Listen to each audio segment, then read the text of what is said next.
Welcome everyone to Midwest Tree ID. On this channel, it is my mission to help you learn an abundance of trees that grow right here in the Midwest, and some key features on how to identify them. There's just one thing to clarify before we begin. We're not going to be throwing hatred or ridiculing any of the species that we're going to be talking about. But we do, however, want to encourage thoughtful conversation in the comments about personal experiences and things like that. Please try to remember that everything has value and that we are here to enjoy nature and everything it has to offer. So without anything else, let's jump right in. Hey guys, welcome back. Today we are at Parkland Community College in Champaign, Illinois, and we're talking about Alnus glutinosa. This is the European black alder, one of many alder species that grow frequently across the Midwest, although it's obviously one of the more common species to actually find, at least here in Illinois. One of the main common things about the alder, black alder, most alders are going to have these nice rounded leaves here. They're typically very glossy. This one's not quite as glossy as some of the ones I've seen in the past, but the black alder is typically known for not really coming to a real point at the tip of the leaf. Kind of has this indentation here. That's pretty common on the black alder, although this leaf here does kind of have a little bit of a tip, a little bit of a point. But the indented is definitely going to be the most common. Now, what we're also looking at here is old strobili. So this is actually the fruit. Looks like a little cone, and they're kind of hard like a cone that you'd see on like a pine. And inside these cones, much like pine cones and spruce cones, they have tons of really, really tiny seeds. And these seeds tend to float in waterways and drift that way. And so that's one of the ways that the seeds from the alders, especially the European black alder, typically spread. And here is the new strobili that are obviously still green. So now we're going to go ahead and take a look at the bark. We'll go ahead and look at the habit. We'll talk about its rating on the prolific index. And we'll talk about some other features of the black alder that is probably important. So black alder, the bark is going to typically be fairly dark in color, although these are very, very mossy right now, so they're looking a little bit green, but they are very platy. They kind of resemble a cherry bark a little bit, but they're typically very dark. Not going to be a lot of coloration in there. It's just going to be mostly dark with some patchy gray. And that's going to be pretty standard for a lot of the alders, but it's definitely very pronounced. It's going to be very, very dark on the black alder here. So they can actually be very nice, dense trees like this, but you do frequently find them growing multi-stem, not always a single trunk like what we're seeing with this one here.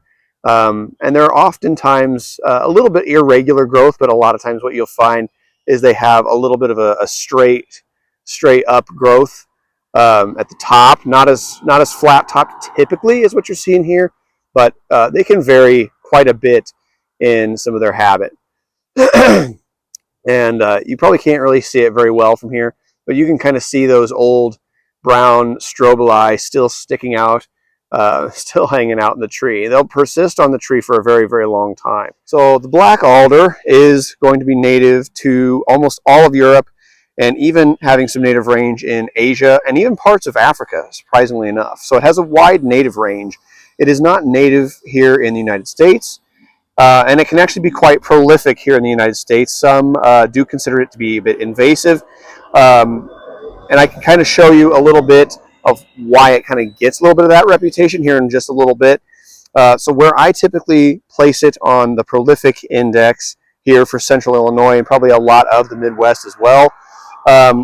So again, for the prolific index, germination rates are relatively high for the black alder. Seed mobility, if it's near a wetland, that mobility is going to be very, very high. In a space like this, it's not really going to have a lot of mobility. It's, this is a perfect spot to really see one because it has nowhere to really go. Establishment and vigor are the other two main criteria that we follow. Establishment is a moderate, and vigor is really high. So I typically place the European black alder as a tier 4 prolific tree. So if you're contemplating planting this, it's definitely one you want to really consider your planting site. It can actually be fairly common to find. I shouldn't say common. It can be found in some naturalized forests. So it has been found naturalizing throughout a lot of the Midwest. One of some other really key important features about the black alder that make it really an asset to a lot of landscapes that it does get included in, it is a nitrogen fixer, which means its root system can actually secrete nitrogen and fix its own nitrogen, much like a soybean and a handful of other trees that we'll be talking about later on. This tree can also grow in standing water, which there's very few Midwestern trees that really do that well. But this is another one, much like your bald cypress, that will do very, very well just growing in straight water. So there's some very nice specimens of it between Champaign, Bloomington Normal, probably Springfield and Decatur here in central Illinois. I'm sure all throughout the Midwest as well. But yeah, so I just, because of that prolific index rating, I would definitely be cautious about the usage of this. The state of Illinois has not put this on its ban list, so it is still available, and you know it does make for a really nice landscape tree, as we can kind of see here by the one behind me. But I'll take you over and I'll show you kind of what it does when it does kind of get the ability to grow in an established area, and you can kind of get some ideas from that. Okay, so we are over in kind of just an overgrowth area across from Dodds Park, in between Dodds Park and Champaign, Dodds Park and Parkland College here in Champaign. And here is one of our alders. It's just kind of a natural area. It's not specifically a native area, so there's a handful of things that aren't native in this overgrowth, which is perfectly fine. It doesn't have to be just native in order for it to be beneficial. However, I did want to point out that we do have right over in this area quite a large, dense thicket of our black alder growing here.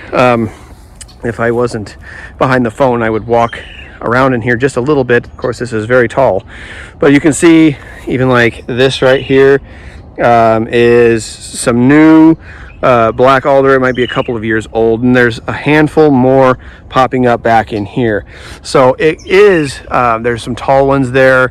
There's quite an abundance of the black alders popping up in this little area. It's hard to really tell maybe where they came from. And if you kind of look out in here, there's one right there, one right there, and then there's kind of a big, whoops, sorry about that, there's kind of a big one right here. You can kind of see it. So there's more in there as well. Actually right here in front of us, there's an alder coming up. You know, so they can be a bit prolific in these kinds of situations. We should not minimize, though, the value that they can still have. There are numerous insect species and bird species that do actually eat the seeds and actually do eat the tree itself. So it can have its benefits, but obviously in some situations like here, if this was explicitly supposed to be a native overgrowth area, the black alder along with our autumn olive right here would be very much not welcomed in this type of situation. But it's, quite frankly, I find it pleasing to find a fair amount of diversity. But as we can look, this black alder stand is not so abundant that it is actually taking over. It's just kind of hanging out relatively close here, and there's a whole vast area of other plant material out in here.